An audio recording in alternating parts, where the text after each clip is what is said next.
Fl-isem tal-Missier u tal-Iben u tal-Ispirtu Santu. Il-grazzja ta' Sidina Ġesu Kristu, l-imħabba ta' Alla u l-għaqda fl-Ispirtu Santu tkun ma'kom il-koll. Kif namlu kull nar ta' Sibt din l-Ewkaristija nofruha skont l-intenzjoni ta' dawk li talbuna biex nitolbu għalihom kif ukoll għall-benefatturi ħajjin u mejtin. Illum qegħdin niċċelebraw il-festa tal-Korpus, il-festa tal-ġisem u d-dem ta' Ġesu. Mhijiex festa li niċċelebraw darba fis-sena, għaliex l-Ewkaristija hija l-ħajja tan-nisrani. Mingħajr l-Ewkaristija in-nisrani jimut. Ma din niċċelebrawha darba fis-sena biex għall-inqas darba fis-sena nirriflettu u tkun spinta għalina li ġalna ngħixu ta' kuljum, niġġeddu dan ta' kuljum f'din il-laqgħa tagħna mal-mulej. L-Ewkaristija mhija xejn għajr id-don lili u lilek ta' Kristu nnifsu. U għalhekk quddiem l-imħabba gratuita ta' Alla, quddiem l-imħabba infinita tiegħu, naraw in-nuqqas ta' imħabba tagħna, il-fraġilità tagħna. Jew għalhekk nitolbu maħfra għal ħtijietna.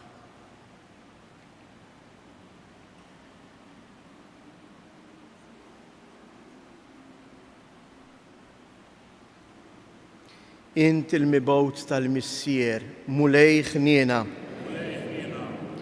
Kristu Ġesu li sirt bniedem bħalna fil-ġuf tal-Verġni Mbierka, Kristu ħniena. Mulej Ġesu, int il-ħobs tal-ħajja ta' dejjem, mulej ħniena. Iħenna lina Alla li jista' kollox jaħfrilna dnubietna u jwassalna għal ħajja ta' dejjem. Glorja lill-Alla fil-għoli ta' smewiet u paċi fl-art l-nedmin ta' rida tajba. Infaħruk, imberkuk, nadurrawk, natuk ġieħ. Inroddulek ħajra l-glorja kbira tijek. Mulej Alla Sultan tas-sema, Alla Missier li tista' kollox. Mulej Iben waħdin Ġesu Kristu. Mulej Alla ħarruf talla bin il-Missier. Int li tneħħi dnubiet tad-dinja ħenna għalina. Int li tneħħi dnubiet tad-dinja ilqa' it-talb tagħna. Int li qiegħed fuq il-lemin tal-Missier ħenna għalina. Għaliex inti waħdek qaddis, int waħdek mulej, int waħdek il-għoli Ġesu Kristu mal-Ispirtu Santu fil-glorja tal-Missier Alla. Amen. Nitolbu. O Alla, inti f'dan is-sagrament tal-għaġeb ħallejtilna it-tifkira tal-passjoni tiegħek. Għatina nitolbuk li nqimu l-misteru tal-ġisem u d-dem tiegħek, hekk li nħossu fina bla qiegħda dak li rebħitilna il-fidwa tiegħek. Int li jintalla u tgħix wissaltan ma' Alla l-Missier flimkien mal-Ispirtu Santu għal dejjem ta' dejjem.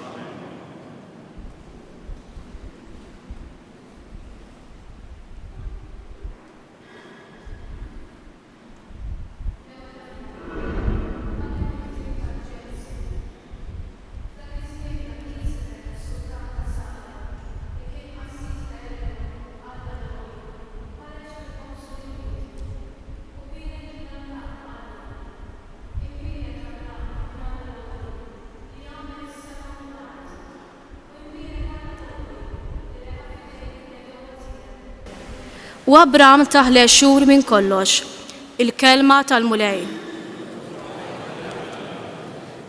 Sarm responsorjali ngħidu flimkien. Inti assis għal dejjem bħal Melkisedek. Il-kelma tal-mulej lil Sidi, oqgħod fuq leminti, sa man qiegħed l-edewa tiegħek mirfes taħt riġlejk, ngħidu flimkien. Inti assis għal dejjem bħal Melkisedek. Ix-xettru tal-qawwa tiegħek jibgħat il-mulej minn Sijon. Aħkem f'nofs l-edewa tiegħek, ngħidu flimkien. Inti qassis għal dejjem bħal Melkisedek. Tiegħek is-seta sa minn twelidek fuq l-għoljiet imqazza, sa minn qabel is-seb bħal nida jien nissiltek. Ngħidu flimkien. Ħalef il-mulej u ma jissobx bih.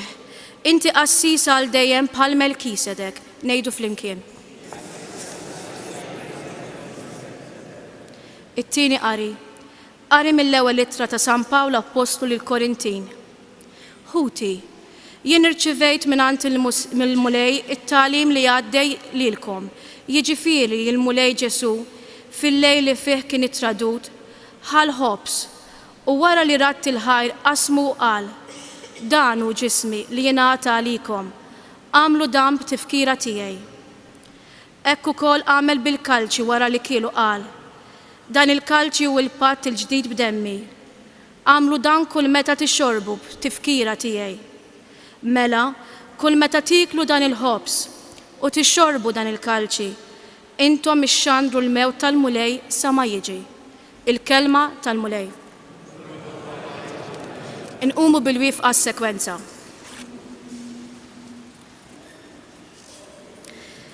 Dan ħobs l-anġli magħmul ikel għal bnedmin fit-triq tal-ħajja.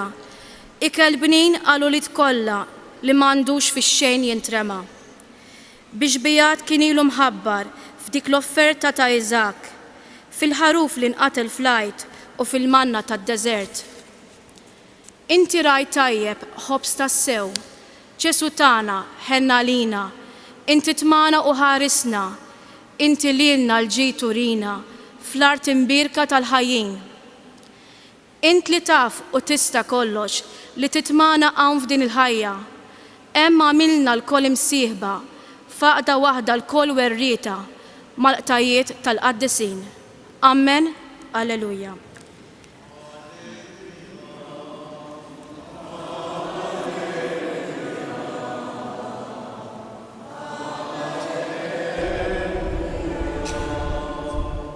Jiena hu l-ħobs il-ħaj li niżel mis-sema jgħid il-mulej. Jekk xi ħadd jiekol minn dan il-ħobs jgħix għal dejjem.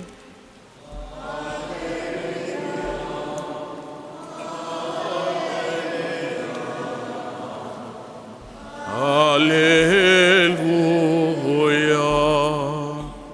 Il-mulej ma'kom. Qari mill-Evanġelju skont San Luqa.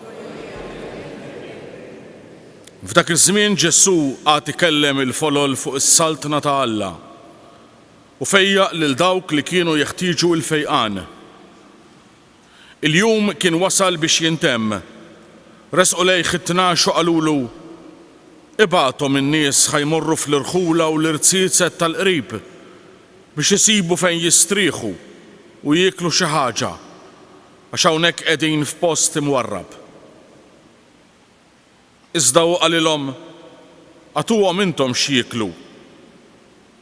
Qalulu m'għandniex aktar minn 5 ħobżiet u 2 ħutiet. Jekk Alla nqas ma mmorrux aħna stess nixtru l-ikel għal dawn in-nies kollha. Għax kien hemm madwar il-5,000 raġel. U qal lid-dixxiepli tiegħu għeduhom bil-qiegħda 50-50. Hekk għamlu u qiegħdu lil kulħadd bil-qiegħda.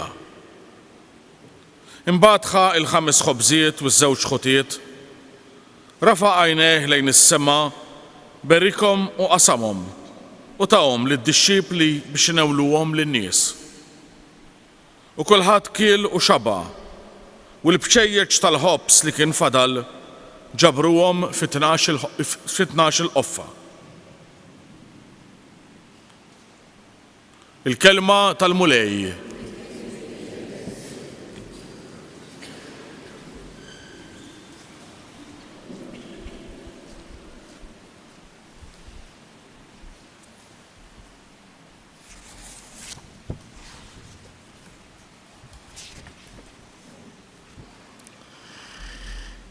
Il-qari tal-kelma tal-Alla li għada kemm ġiet imħabbra lilna mhuwiex sempliċement qari ta' xi storja, qari ta' miraklu li jagħmel Ġesu,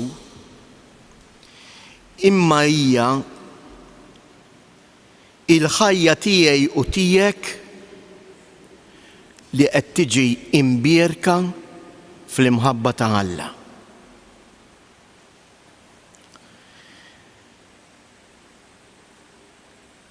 Kif ġara dan il-miraklu tal-ħobs? L-ewwel qabel kollox huwa Ġesu li jaf x'għandu bżonn il-bniedem. Huwa Ġesu li jintebaħ bil-bżonnijiet tiegħi u tiegħek. U qiegħed jistieden lid-dixxipli u jgħidilhom għatuhom intom x'jieklu. Kien jaf se jirrisponduh. Imma hu ried li huma jaslu biex joffru dak il-ftit li għandhom. M'għandna xejn, żewġ ħutijiet, dan il-ftit ħobs kif se titma' dawn l-eluf. Imma bil-barka tiegħu dak il-ftit isir ħafna u jitma' lil ħafna u jibqa' żejjed. Dan huwa xejnajr tifskira ta' x'inhi l-Ewkaristija li jiena u int niċċelebraw. Però jeħtieġ nifhmu ftit anke l-istess titoli, ismijiet li nagħtu lill-Ewkaristija. L-ewwel kelma, il-kelma Ewkaristija xi tfisser? Rat ta' ħajr. Azzjoni li bija jien infaħħar u nirringrazzja lil Alla. Imma biex tirringrazzja trid tintebaħ li jien irċivejt xi ħaġa. Intom araw ftit intom bħala ġenituri li tfal tagħkom. Kif għallimtuhom, kif għallmu anke lili meta kont għadni żgħir. X'in jiġi xi ħadd u jagħtik xi ħaġa, ommok jew missierek jew min hu f'ħdejk jgħidlek Isa x'għandek tgħidlu. Għidlu thank you. Għidlu grazzi. Mela jiena u int kull nhar ta' ħadd ninġabru hawnhekk mhux biex nisma' il-quddiesa, jisni qed nisma' xi programm tar-radio. Imma niġi hawnhekk mhux għax nibża li Alla ħajjikkastigani. Niġi hawnhekk għax jiena konxju li lili Alla tani ħafna ħwejjeġ. Li matul din il-ġimgħa li kienet forsi anke jibsa, imma Alla baqa' bħarstu fuqi, xeħet imħabtu fuqi. U allura ħaniġi jien, marti, ħaniġi jien u l-familja, biex bħala familja flimkien lil Alla ngħidlu tifħir lilek. Grazzi, inrodlok ħajr. Din hi l-Ewkaristija. Kelma oħra li nagħtu il dak li qegħdin nagħmlu llejla hija il-quddiesa. Minn ġejja l-kelma quddiesa? Ġejja mill-kelma qaddis. Għax hija azzjoni ta' Alla li waqt li jien inrodlu ħajr, Alla iqaddisni bil-paċi u bil-preżenza tiegħu. Imma Alla jqaddisni bil-paċi u l-preżenza tiegħu mhux biex dan inżommu fil-but, imma biex jien issa inqaddes lill-oħrajn. Biex din l-Ewkaristija li jiċċelebrajt hawnhekk inwassala lill-oħrajn. Don Tonino Bello għandu frażi sabiħa li kien iħobb jgħid jien immur il-Knisja għall-Ewkaristija biex imbagħad insir Ewkaristija.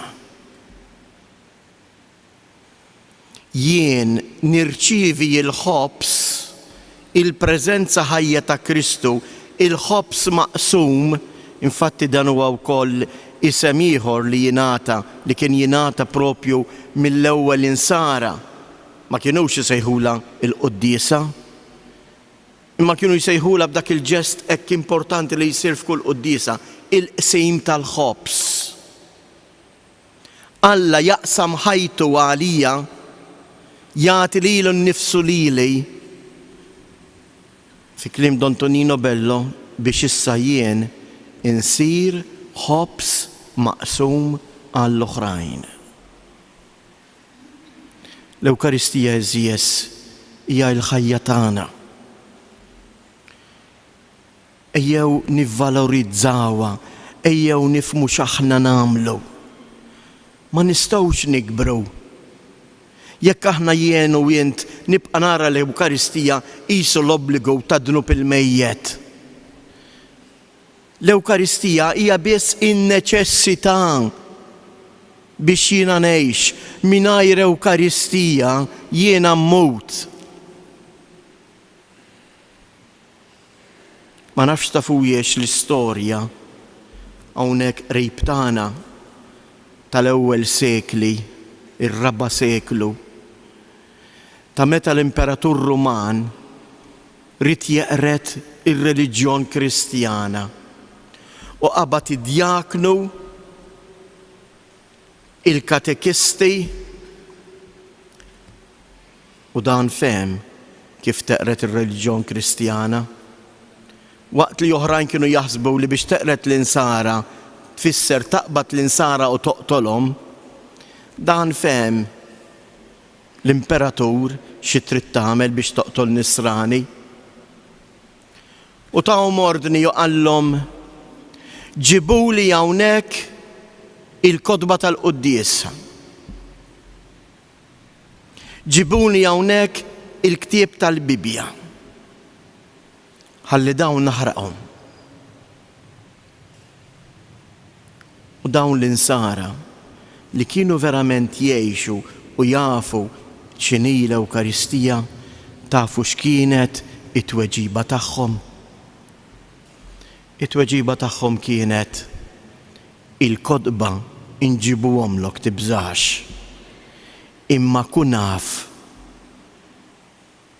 li biex teqret l-Ewkaristija, biex teqret in-Nisrani, trid teqret lilna għax l-Ewkaristija hi ħajjitna.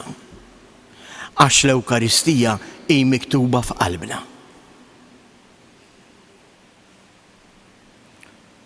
Maħniex ngħixu fi żmien ta' dik il-persekuzzjoni, imma qegħdin ngħixu f'persekuzzjoni forsi wisq aktar iebsa, wisq aktar fina.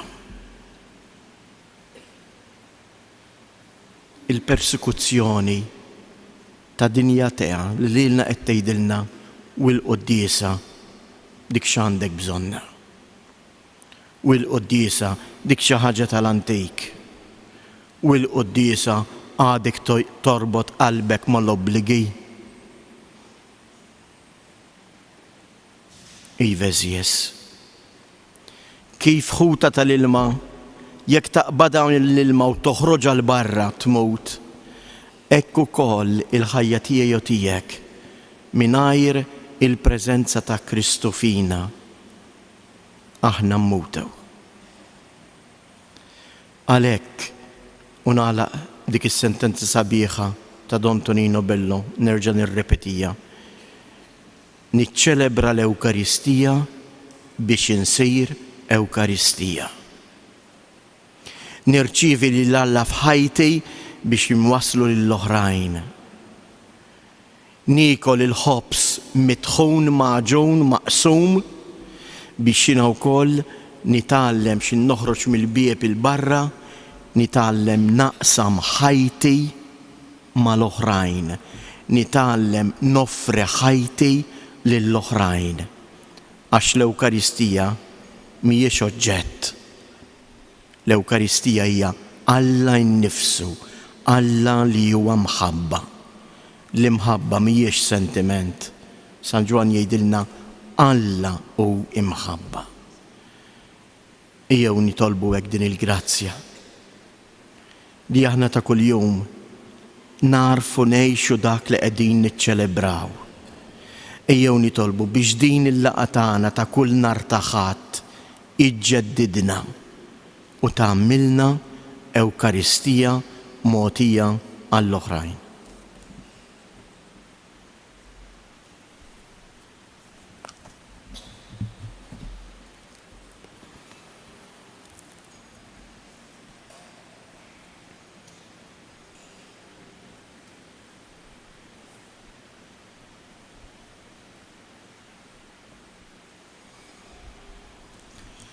Jehud jeżjes nqumurif għaw nistqarru verament nġeddu il-fidi tagħna falla li jagħti lilu nnifsu għalina biex aħna ngħixu bih u fih. Jiena nemmen falla wieħed il-Missier li jista' kollox li ħalaq is-sema u l-art, dak kollu li jidher u dak li ma jidirx. U f'mulej wieħed Ġesu Kristu iben waħdini ta' Alla, imnisser mill-Missier qabel kull żmien.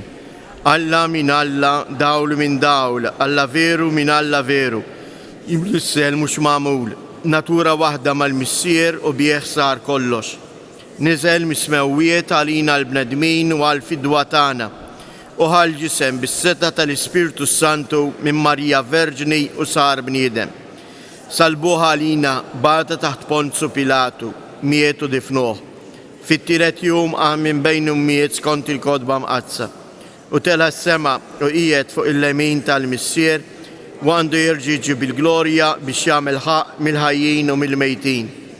Wissaltna tiegħu ma jkollix tmiem u fl-Ispirtu Santu mulej li jagħti l-ħajja li ġej mill-Missier u mill-Liben li hu meqjum imweġġaħ flimkien mal-Missier u mal-Liben u li tkellem fehom mill-profeti.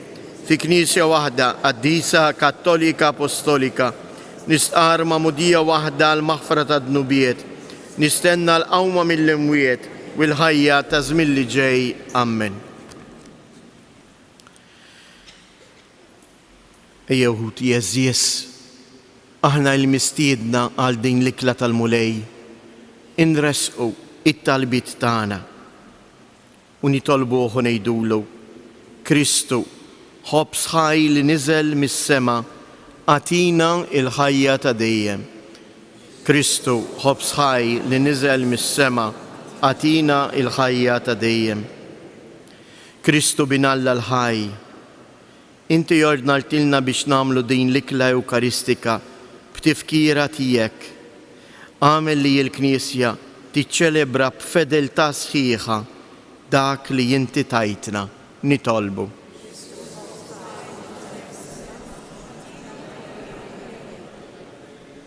Kristu, ħobs moti lilna, għatina l-Ispirtu tiegħek biex aħna wkoll narfu ninataw lil xulxejn bil-mħabba u b'fedeltà nitolbu.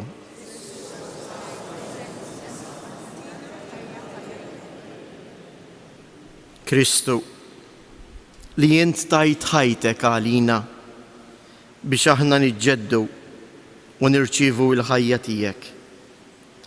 Il-qaj dbatijiet, is-sofferenzi, taħutna il-morda, għamel li huma jħossu il-preżenza tiegħek, nitolbu.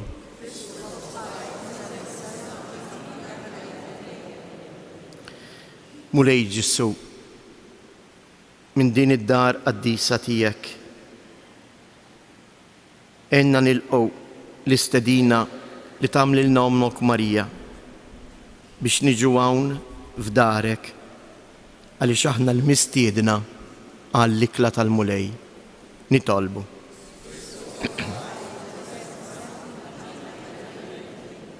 Fiskiet nresqu it-talbiet tagħna.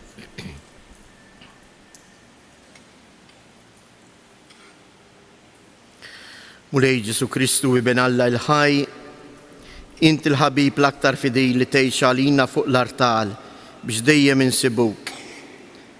Għamel li aħna ninbidlu fik u ngħixu fik.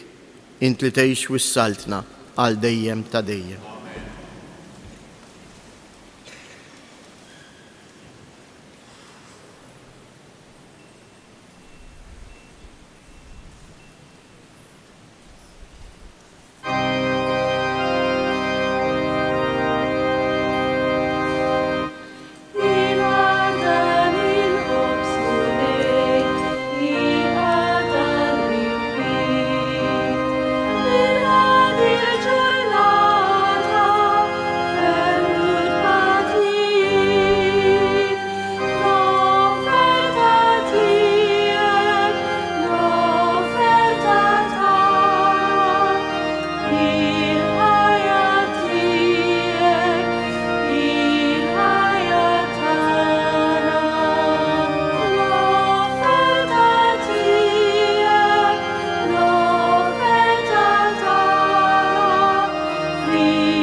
fit-tieba tiegħek mulej għati lill-Knisja tiegħek il-għaqda u s-sliem li b'mod mistiku huma nfissra b'dawn id-doni li qegħdin nofrulek bi Kristu Siedna.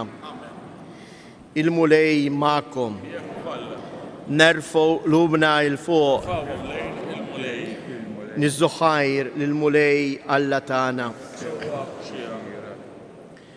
Sewwa u xieraq tassew mulej missier qaddis Alla ta' dejjem li tista' kollox, tajjeb u taġi tas-salvazzjoni tagħna li dejjem u kullimkien inroddulek ħajr bi Kristu Siedna. U l-qassis tassew u ta' dejjem waqqaf għamla ta' sagrifiċċju li jibqa' kienu li joffrilek lilu nnifsu bħala vittma s-salvazzjoni tagħna u ried li b'tifkira tiegħu nibqgħu nagħmlu din l-offerta. Meta nieklu l-ġisem tiegħu issagrifikat għalina, aħna nimtlew bis-saħħa u meta nixorbu demmu imxerret għalina nitnatfu minn ħtijietna. Għalhekk mal-anġi u l-arkanġli, matroni u mad-dominazzjonijiet, mal-qtajja kollha tal-eżerċ tas-sema, intennu l-innu tal-glorja tiegħek u ngħidu bla qiegħda. Għaddejs, għaddejs, għaddejs. Mulej Alla tal-eżerċ tiegħek. Smujtu l-art mimlija bil-glorja tiegħek. Sanna flora ta' smewiet.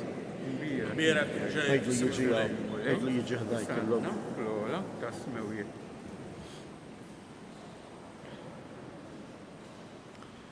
Għaddejs ta' sewint mulej inti lajn ta' kull qdusija. Għaddes għalhekk nitolbu dawn l-offerti bil-barka tal-Ispirtu tiegħek biex isiru għalina il-ġisem u d-dem ta' Siedna Ġesu Kristu. Li meta kien sejnata biex mir-rajħ ibati, ħajl ħobs radd il-ħajr qasam tal id-dixxipli tiegħu u qal: ħudu u kulu il-koll minn dan, għax dan huwa ġismi li jingħata għalikom.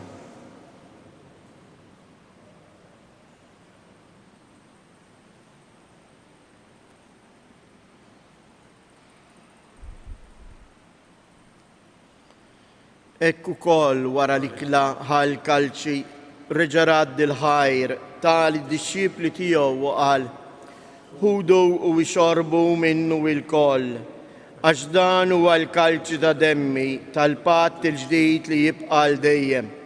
Id-dem li xxirret għalikom u għall-bnedmin kollha għal maħfra ta' dnubiet. Għamlu dan b'tifkira tiegħi.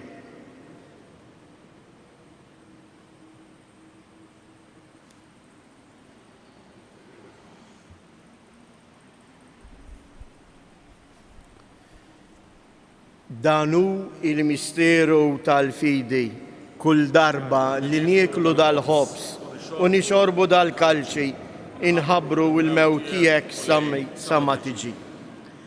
Għalhekk aħna u nagħmlu dan f'tifkira tal-mewt u l-qawmien ta' Siedna Ġesu Kristu, nofrulek mulej il-ħobs tal-ħajja u l-kalċi tas-salvazzjoni u nroddulek ħajr għax oġbok tilqana hawn quddiemek biex naqduk.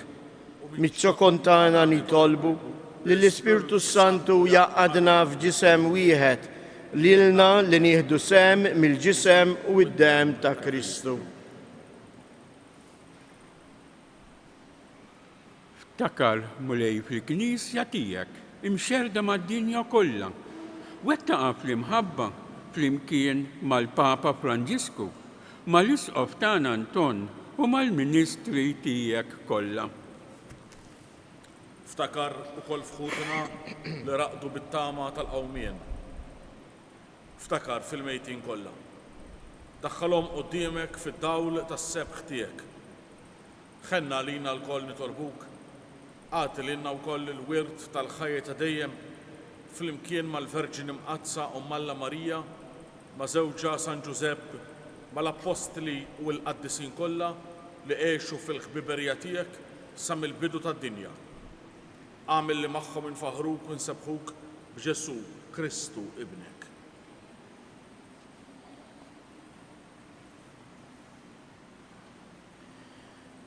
Bi Kristu, ma' Kristu u fi Kristu.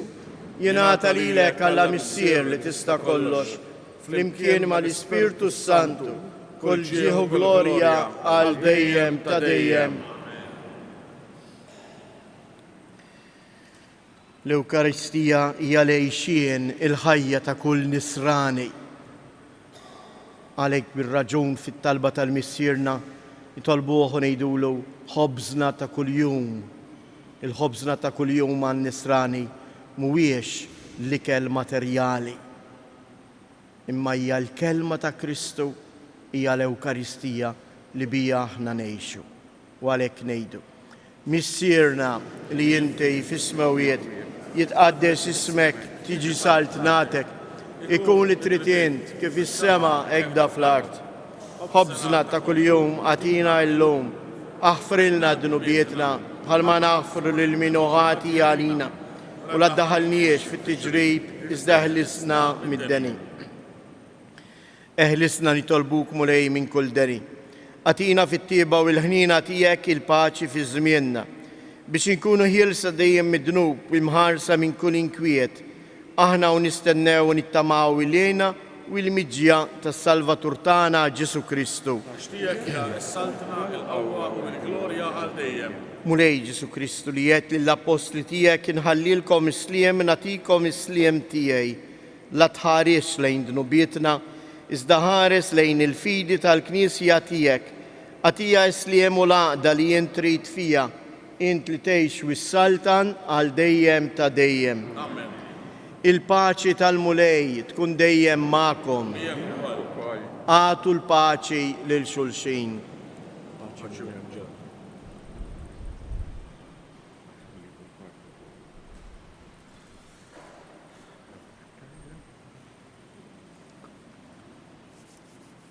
Ħaruf ta' Alla li tneħħi d-dnubiet tad-dinja ħenna għalina. Ħaruf ta' Alla li tneħħi d-dnubiet tad-dinja ħenna għalina. Ħaruf ta' Alla li tneħħi d-dnubiet tad-dinja għatina l-paċi.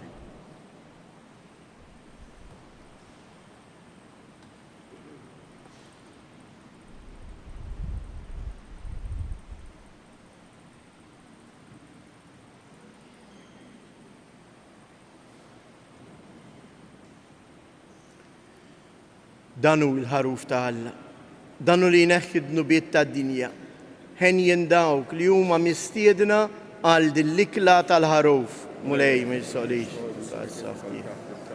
Iżda jitkellmu waħda, ruħi tkun fejqa.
Fittex il-qallum lill-Kristu. Il-qajneħ fina biex issa nilqgħuh xin noħorġu il-barra minn dan il-bieb tal-Knisja. Il-qajna l-Kristu biex noħorġu minn dan il-bieb inwasslu u nagħtu lill-Kristu lill-oħrajn. Kif? Bix-xhieda ta' imħabba vera ta' bejnietna.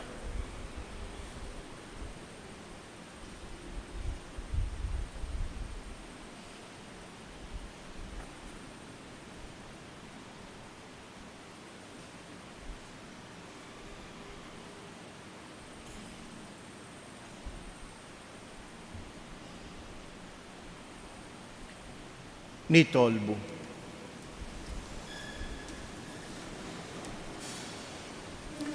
Għamel mulej li s-sagrament tal-imħabba tijek iħeġġiġna b'imħabba qaddisa ħalli niġibdu dejjem iżjed lejn ibnek u nitalmu naraw lilu fħutna u li jgħix u jsaltan għal dejjem ta' dejjem. X'tinfakkarkom li propju nar l-erba li ġejja, 22 ta' Ġunju hija l-festa ta' dan is-santwarju. Il-festa tas-sejħa li Marija għamlet lil Karni Grima lil Franġisk Portelli hija l-festa tas-sejħa li Marija qed tagħmel lili u lilek biex niġu ħalli niltaqgħu mal-mulej. Il-programm tqassam fid-djar tagħkom ngħidilkom biss fil-qosor il-ġurnata tal-erba 22. Il-quddies filgħodu jibda fil-5, fis-6 u fis-7. Imbagħad fid-9 ikollna il-pontifikal tal-isqof bit-talba tas-supplika u quddiesa oħra fil-11 ta' filgħodu. Fil-għaxija mbagħad il-quddiesa tkun fis-6 u pontifikal tal-Arċisqof Xikluna fis-7:30. Il-mulej ma'kom. Iberikkom Alla li jista' kollox, il-Missier, l-Iben u l-Ispirtu Santu. Morru u għejxu fil-paċi ta' Kristu.